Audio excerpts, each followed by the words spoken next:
Alright, what's up? It's been a hot minute since I've done a video, but I just kind of wanted to go over all the markers that I have.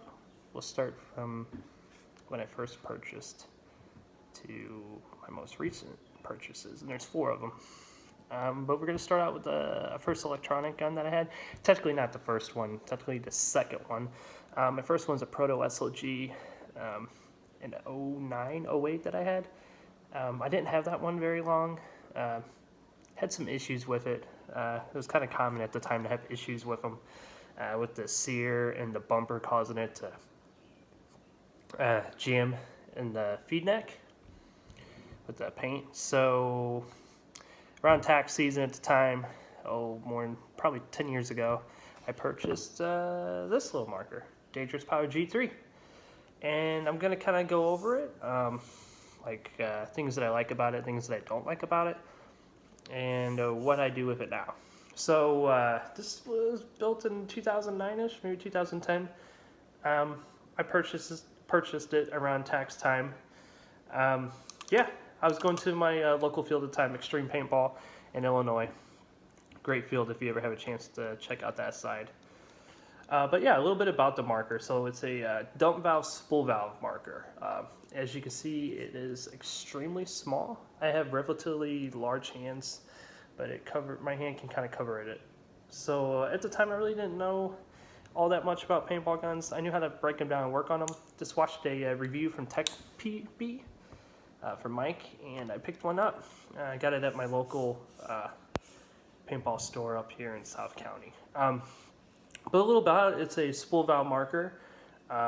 It's a Dangerous Power G3. I think it was one of their very first spool valve guns they made. No, because the Revy was. This is one of their first entry-level spool valves, I believe. I could be incorrect on that. The Revy came out before this. And I've shot Revys before, and those are really cool guns, but a little quirky, which I'm going to get to, especially with this one. The kind of features about it came with a one-piece 14-inch barrel. Might be a 12-inch barrel. It's a 14.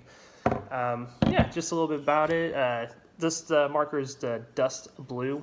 So you can see right here, it's kind of got the design for it. The dust marker. It looks pretty good. Plenty of porting. It's kind of a big bore, probably 6.89, maybe 6.93. At the time is acceptable. Decent barrel. It's not the greatest one, but it's just a barrel in my opinion, so it definitely gets paint through it, no problem. The honing is actually not too bad, and it's pretty shiny. A little heavy because I'm used to using carbon fiber, but plenty of material right here and a pretty gloss blue. It's auto cocker threaded, just like most things, screws right on. And the other features about this marker, it has a awesome clamping feed neck, especially for the time. Clamping feed necks weren't all on guns. They're starting to come on the guns, but this one has an awesome one.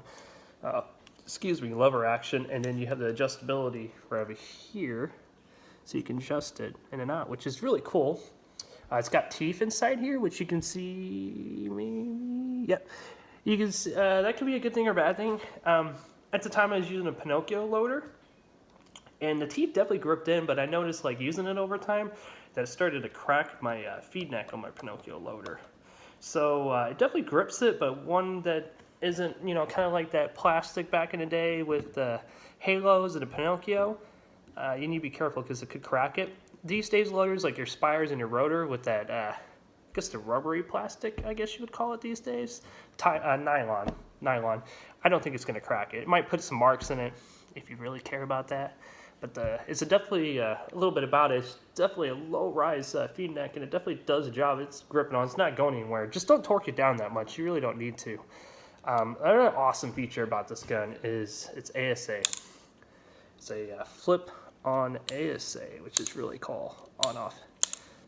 They own the patent for this, which right there.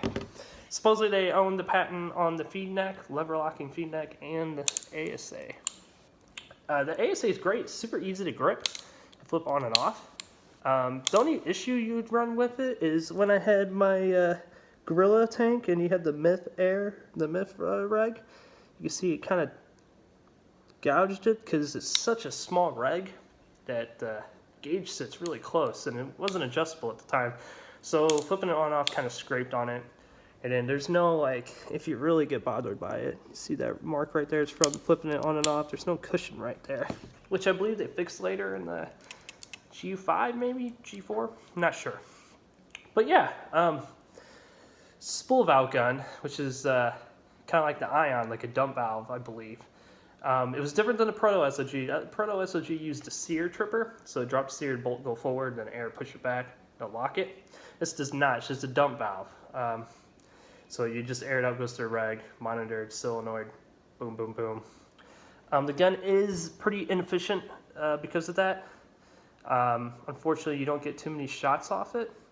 And also with its size, because it's not very big, it does tend to have a little bit of a rougher shot, and it tends to vibrate.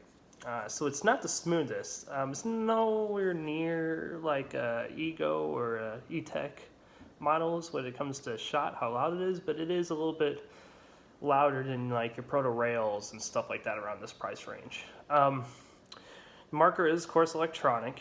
It has a board back here with the light membrane. I don't have any batteries in it right now.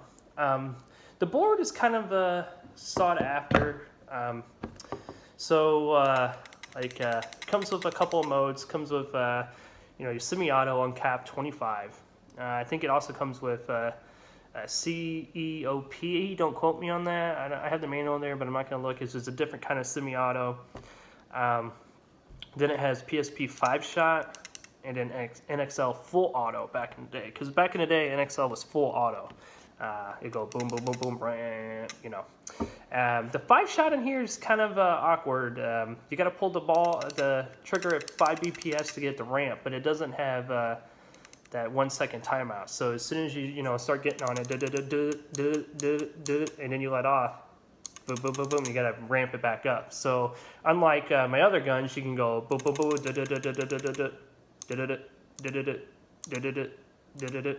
as soon as you let off the trigger in this gun, boom, boom, boom, boom, it doesn't go. You got to ramp it back up. Boom, boom, boom, boom, and as soon as you're done, you go boom, boom. So it doesn't have that 1 second timeout where when you go back to shoot it, it shoots 3 balls. If you wait more than a second, of course, to restart on all. But once you get it ramping, you got to stay on the trigger because once you let off, you got to start all over to build that ramp back up, which is kind of silly because if you get in a snap battle, that person is using a different marking and can shoot 3 at you when you only can shoot 1. So that's kind of annoying playing airball with it.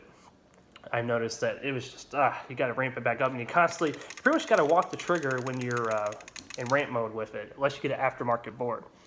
I forgot to mention, the only thing I have on here aftermarket is a CP dual bearing rake trigger. And this just for the fact the old trigger rusted and caused a problem with the optic micro switch, which isn't a micro switch but a sensor. So it uses a magnetic sensor like an optic. So this gun is very notorious for bouncing. And there's times where I was playing and the ref would say, not in like a tournament, but just playing, on a airball field walk on or just a walk on an open play. The ref would be like, yo, your trigger's bouncing, you need to fix that. Well, I tried everything to fix it. Even with the rake trigger, it still has a bounce. And I increased the trigger pull, and that seemed to make it worse. So this gun's notorious for just bouncing. And I'll have to do a shooting video later of me walking it on semi, and you can totally tell, sucker bounces like crazy. Yes, and the firing modes on there is, you can't adjust the firing modes in there, so it's kind of sucks. Adjusting the fire modes or programming the board isn't too difficult, but it isn't the greatest. A lot of people put aftermarket Rampage boards in here. That was really popular with these at the time, which you really can't find them anymore. You might be able to find a couple on eBay, but the company isn't around anymore, I believe. A lot of people put aftermarket boards in these and stuff like that to make them actually user-friendly, and they would put like an OLED on there or something like that. And like I said, the biggest thing with this gun and what caused me to move on to my next gun is it's just a kind of a red-headed problem child at that. The gun is extremely quirky, extremely corky. Some days it likes to shoot really good, and other days it doesn't. And and they're not hard to maintain. After every game, I would maintain it. I would maintain the reg and wipe down the bolt, and it should be good to go. But with that being said, it's just the little things that cause this gun to be annoying. First off, the fittings on these guns are just garbage. What I need to do actually is switch out these fittings. They're extremely hard to get the macro line off, to the point that you feel like you're gonna bend it in the reg. Just some crap fittings, and so it always causes a macro line leak. Secondly, the reg is kind of inconsistent. The reg is really sensitive for me, and it could be maybe there's a bad reg seat going on in there, maybe it needs some more TLC in there. Got to be really small increments when you're increasing or decreasing the velocity of the gun. One time I accidentally got this gun to shoot upwards of the high 300s. I'm not kidding you, because it just wouldn't adjust right. So I had to keep turning the air off, adjust, air back on. It's super annoying. The gun does vibrate quite a bit, and it gets to the point where if you don't blue Loctite the screws like I did, I blue Loctite the grip frame screws, it will come undone and cause a leak in the grip frame. Also, if you're not careful too, this will back out right here. The back out screw will come undone, and you got to screw that back in. A lot of people got the pressure one where you screw it in and reads your pressure. That one's a little bit better because you can get some grip on there. Even with the tool, it still will you use the tool, it still come undone. It's just a problem child. Just leak after leak, solenoid issues. Solenoids are really cheap for this gun. I have replaced a solenoid on this before, but it's just never. And I never feel like it has a perfect day. That's what I mean. It never has a perfect day. It's not a terrible marker, and not by any means I'm like a gun tech, but I definitely know my way around a paintball gun. I've been playing paintball for about 15 years. It's just a problem child, and just never felt like it has a perfect day. And just there's better guns out there for the price at the time, and Dangerous Power really got known because of this gun for its quality control problems. I think they fixed the issue with the G4 and the G5. It was a little bit better than this, but still they had their problems. They just never seemed to shoot perfect, and really the shot quality isn't that great. You get put a smaller barrel in there with a bore match to your paint. It probably shot good, but without having to put money into it, it just really wasn't a great marker for the price range when you would go out there and play against other people with speedball guns. It costs as much as maybe an E-Tech at the time or a Proto Rail, and those guns were better out of the box. If you're going to go play a walk-on, that's fine, but it's just notorious for issues, and there's plenty of times where I was at the field where it's letting me down and I had to spend time at the field fixing it, and no one wants to do that. I don't know why I still have the marker. I have extra markers for the fact that if my friends want to play, then I can lend them out, but this one hasn't seen too many friends use it because a lot of times it just kind of has problems. Also, it's really small. Easy to walk the trigger, especially with the new one, nothing terrible, but it's just so small and everything's kind of sharp. Doesn't feel too good on your fingers when you're kind of walking the trigger. The cool thing about it does have a snatch grip. I have it in here. Oh, there's a bunch of mess in there, but you can put it on here. It has a snatch grip, so you can, hold it from the handle, but then kind of makes it difficult because the bolt backs out and you're trying to screw the bolt and stuff like that, so I left it off because the bolt kept coming undone. But yeah, that's the Dangerous Power G3 in a nutshell. It does have eyes, by the way. I forgot to mention that, which you can access there, just like any gun. But it's not the worst marker, but I'm not going to say it's the greatest. Notorious just for quality control issues. But yeah, that's pretty much about it. It's just your basic entry marker. I guess I could show the bolt real quick if I can get in there. Oh, yeah, I can. I'll show the bolt real quick. But yeah, the bolt is kind of cool looking, but it's pretty simple. Simple design, just I guess the tolerance in the gun aren't that good. Just really corky for a lot of problems. So, but yeah, here's the bolt. 3 O-rings. Got to replace them kind of quite often. Definitely recommend lubing the gun after every gameplay or before going out. Lube it and test it at the out to make sure everything's working good.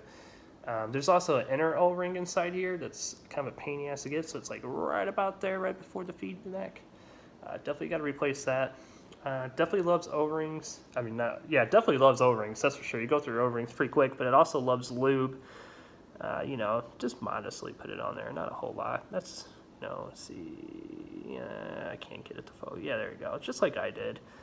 That's more enough. You don't want to overdo it, but you also don't want to put too little, and it'll cause problems with it leaking. Same with the back calf. It's got got like that one O-ring back there. So definitely want to lube that. Now I'm not going to be able to screw it down. But yeah, just a quirky gun. Not a good experience for me with the spool valve gun for my first one. But yeah, that's pretty much about it. So Dangerous Power G3 in a nutshell.